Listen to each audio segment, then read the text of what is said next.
Today we're going to make a beef Wellington. So right now I'm working on the mushroom duxelle. So we're supposed to chop the mushrooms sort of like a paste to hold the prosciutto. And so I already started to cut this, and after we're done making that, we'll put this in the fridge for 30 minutes or preferably overnight, and we're going to do it overnight. So that way it can get all the air in. So yeah.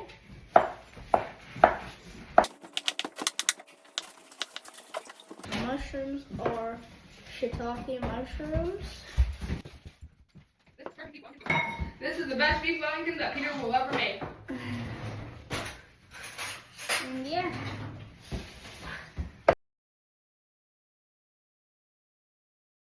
Okay, chopping it took a little long time, so instead we're just going to put the squeeze in it. So I'm going to put all our shiitake mushrooms, one of myself, on. Oh. Now that we have all the mushrooms in, I'm going to get the top. And yeah. So now that we have the mushrooms in, we're going to turn the thing.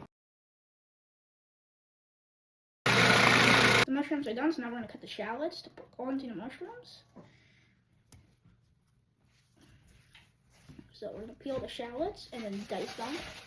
And then while we have the pan, I'm gonna turn off the pan because when you're putting the mushrooms and the shallots in, they don't want to go. You don't have to wait till it's like all hot. You can put them in.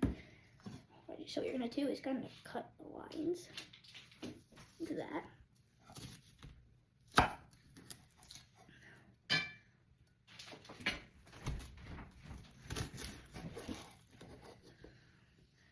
And now that happens, you have your shallot, and we're going to peel both of them.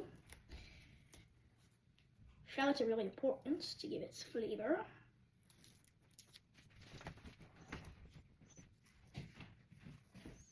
And if they hurt their eyes, that's totally okay. That's what shallots do.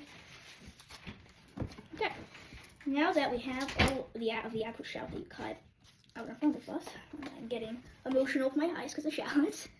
We're going to dice them. Oh my gosh. Onions and shallots are just like the worst to cut.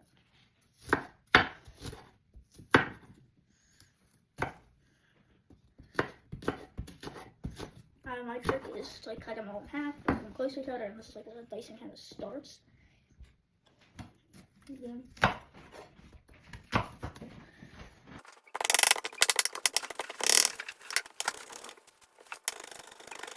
my eyes.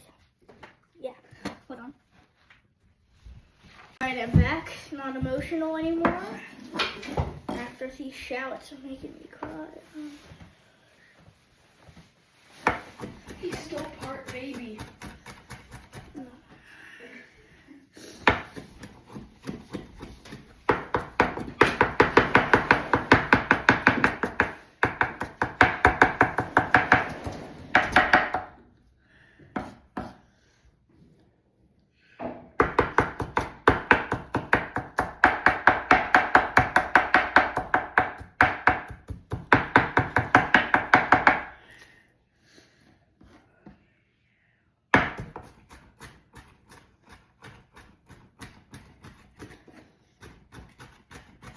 Oh my god.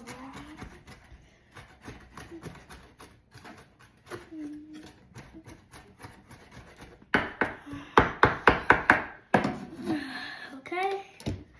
Now that the shallots are ready, you get the mushrooms. Take them off. Wait for a bit of mushrooms to lose some moisture. We need to use some garlic, which you're going to start off. A trick is to put your knife right on top. Hit with your palm, make sure your fingers are out. Now you can easily peel the excess remainder. And look at that. That is easily done. You already have a chop off the start. You don't want to eat that. And you're just going to cut it small little bits. So that way, once you put it in, nice and good. Now we do the same for the next clue.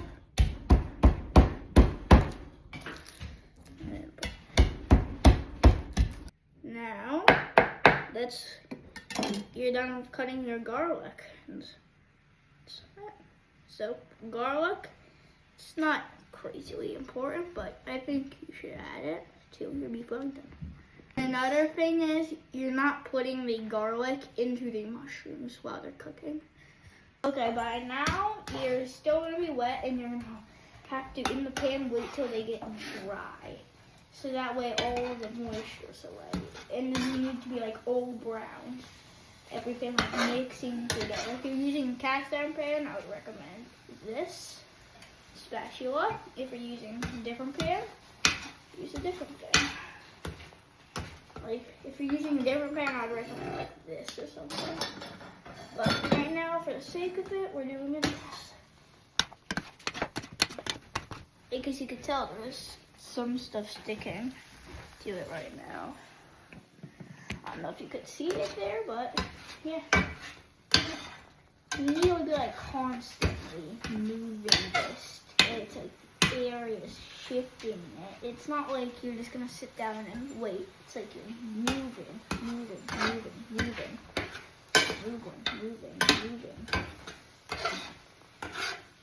Because each part of like a pan area, it has hot zones and some colder zones, and you want every mushroom to be cooked evenly throughout. That's how you bring the whole thing, like watch. Now that's good. It's sticking more to the pan. Like watch. Once I move it, just do that. Pretty cool.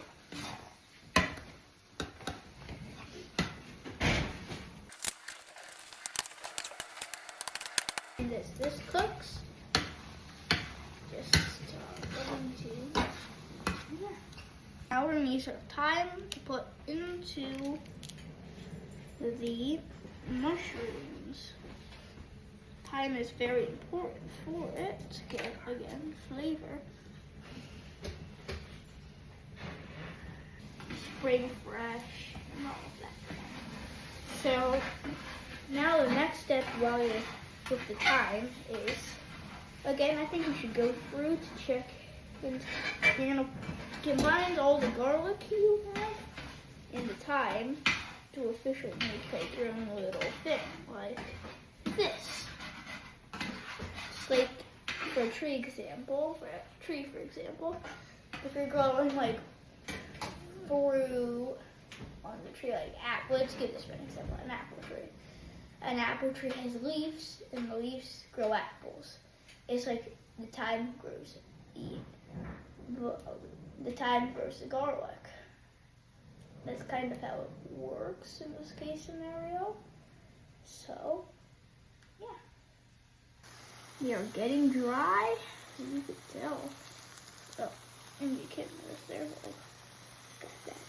But when you're like putting the mushrooms in, but like kind of like take out a bowl that's like the size of the pan you're putting it in, and then like see how big you need the pan to be. Like I didn't do that. I just got lucky that that pan was big enough.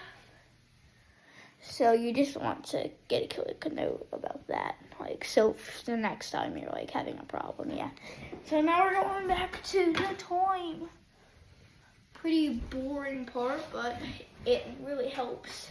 Alright, now that we are finished with our beautiful mushrooms, what a suggestion is to like kind of make them go onto the side to let them cool down a little faster. And like kind of place them like this, like if you were molten chocolate. You just get a bowl out and just glue it on the sides. Or if you were to leave it overnight like I am, you don't have to do this. But I mean, it's kind of like the best way, I think.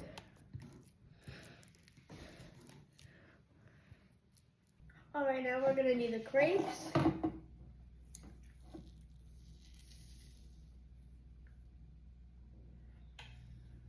Isn't a great circle? Now it is. And and you're gonna make two or make like this. So this is the meat we have, and you kind of have to measure like what the meat is. Like this is the meat, and like 2 crepes would be like the best, I might think, for like this piece of meat. Make sure you get it 2 pounds if you're doing it like this, so that way you don't overdo it.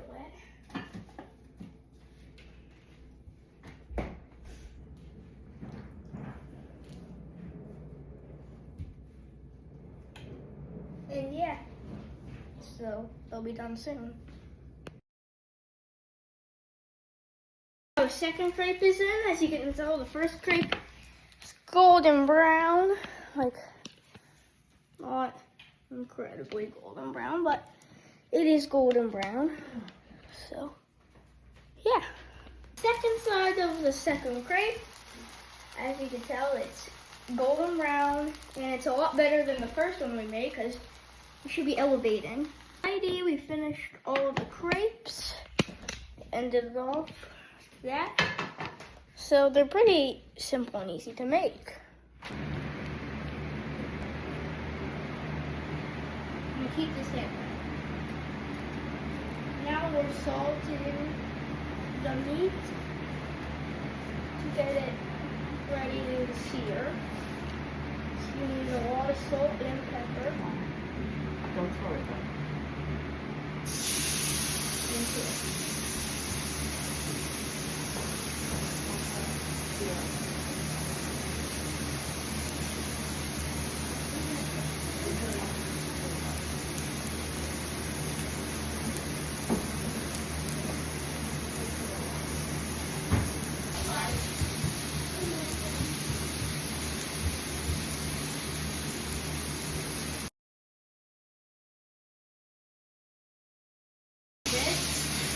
This does not have a high smoke point at all. So if you were to push it in the oven, it would be all wet. So Dijon wants to just let it right now. But instead of using some cut to cut, we're going to use it to Put the mustard while it's hot, right? Yeah, so we have to go quick. Grab the mustard. Use a spoon to put it on and then the brush to rub it. So I'll put some Dijon mustard right here. Put the spoon underneath so you can put it back. Or you're going to need another rubber. Mix the whole thing with some Dijon mustard. And now we'll try to do it hot on mustard. Next step is to wrap this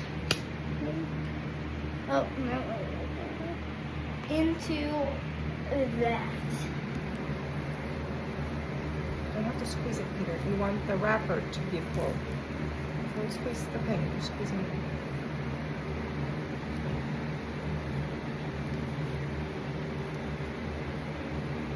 Nice and tight it has to be. There. Now we have to do the sides of it, which are, you don't have to make these too tight. You can make them, it's just a nice second layer.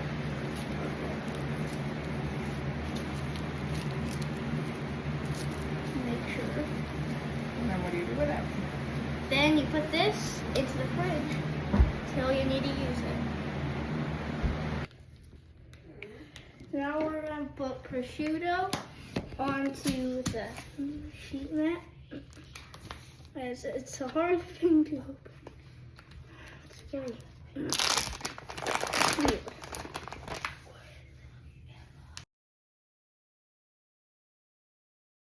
Now it's time to put the mushroom duxelle onto the prosciutto.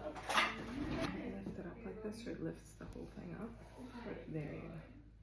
And now we're going to put the crepes on because we finished the mushroom duxelle. We're going to start off.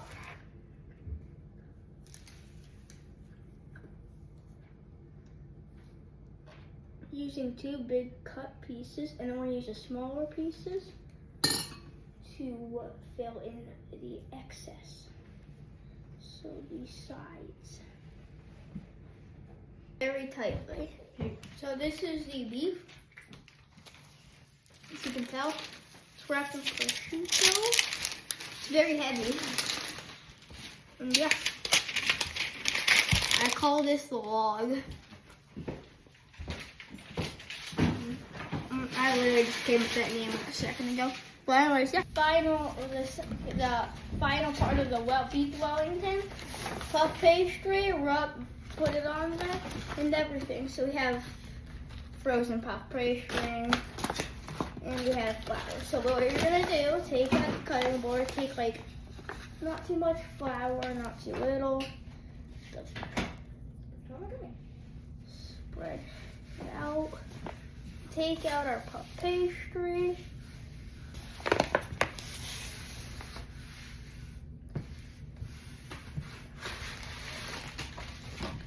And while we're spreading this out. Did you need an egg yolk too, or an egg? And we do need an egg yolk, not right now. So what you're trying to do on this step is rolling the puff pastry out however big your Wellington is. If it's small, don't do it massive. If it's like big, like the one we made, then definitely do it pretty long. So we have our puff pastry on. Put a little flour here so it doesn't stick. And we're also gonna put a little flour on top of it to make sure it doesn't stick to the rolling pin. And then it was just sprinkled around everywhere. And then not too hard, just gently roll it out.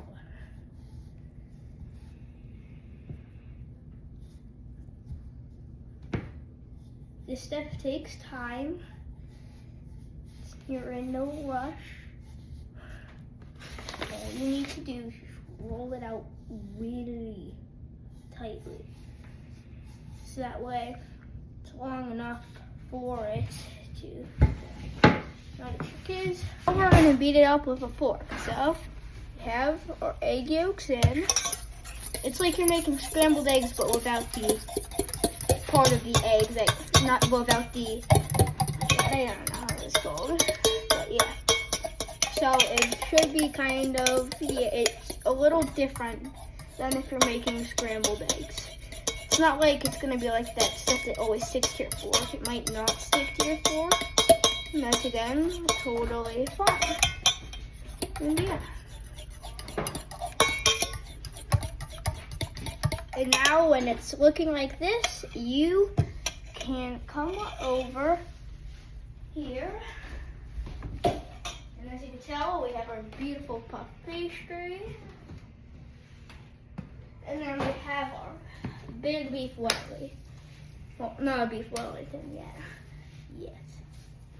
Now, egg wash. Going to do. Just very close. Good. Here, hold it here. No, hold it. Put it down. Put down the bowl. Hold it down. You have no control when you hold it up there. Lower.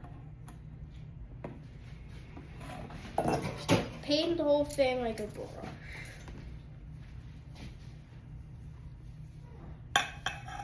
Right, now we're gonna roll up the beef Wellington right here, and then this is the first sheet. See, the next sheet will be a lattice pattern.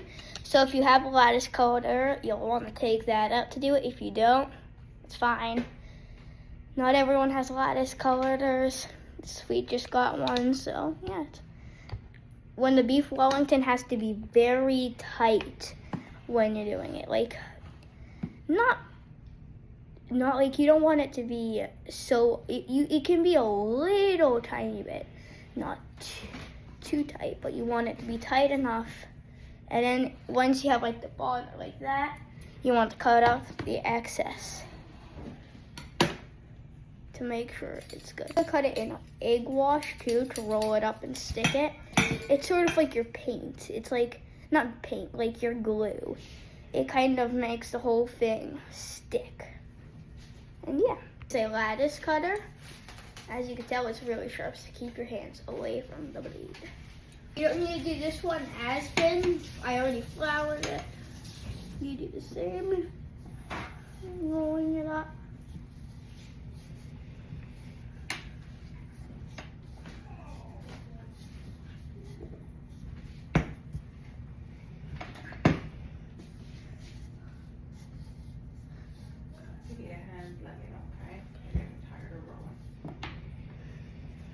I said, it won't be as big.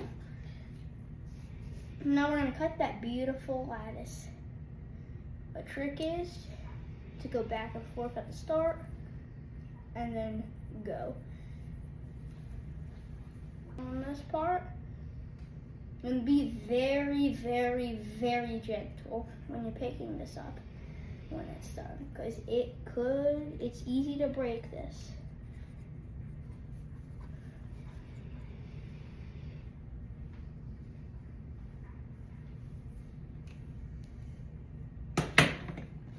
And then over any of the lines that the lattice cutter didn't get, just trace over with a knife.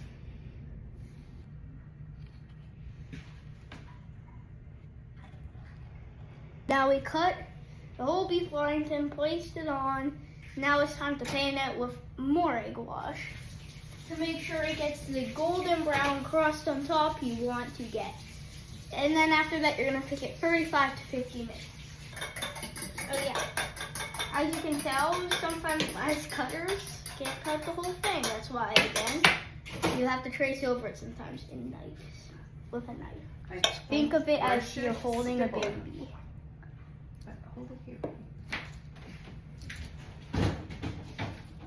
You could just you really can't let the lattice pattern break, because then you can't redo it. It's not like a mistake that's redoable. You can't fix it. Since we've covered the whole thing in egg wash, we're gonna sprinkle on some salt. It's flaky salt, iodized salt. It's not too hard to put on. Sometimes you could even just do that. Just get the salt. I think we should add a little bit more salt, because that was not that much. The trick is you could just take it in your hand. The beef Wellington's in the oven. About to take it out. Yeah. I waited a long time for this. See if it's epic success or an epic disaster. Nice, brother. Yeah. Really nice. Best brother ever. I am the best brother ever. Now for the reveal. Let Pete do it. Is it hot? Put there. Oh, that looks nice. Look at that, beef Wellington. Perfect crust. Ooh, that's a great crust. That is beautiful. I think you did So, good. Peter, how is it? It is perfectly crusted, but all what matters is what's in the inside. All right, this is the beef Wellington, as you can tell. We're gonna cut Nice it crust. open. Oh, that sound.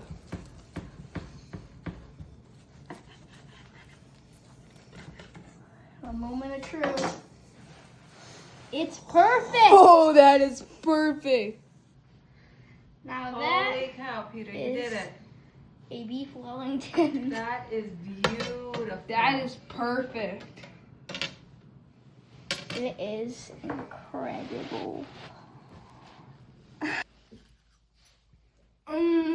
Is it good? Yeah, it's incredible. I said this, so big shout out to Gordon Ramsay.